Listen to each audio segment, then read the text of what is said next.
Для того, чтобы провести игру «Петя, не грусти», нам необходимы животные. Мы сначала знакомим с Петей. Каждому дали имя, и каждое имя мы говорим по слогам. Митя, иди, Витя, иди. Это Петя, скажи, Петя. Петя. Угу. Петя очень грустный. Все друзья Пети, они дома. Сейчас мы позовем друзей Пети. Петя. Да, скажи, Митя. Меня. Митя, иди.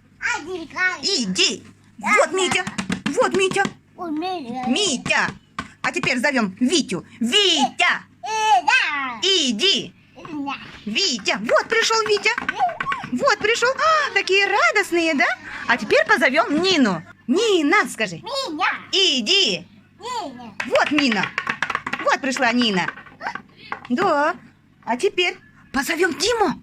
Скажи, Дима. Меня. Дима. Иди, скажи.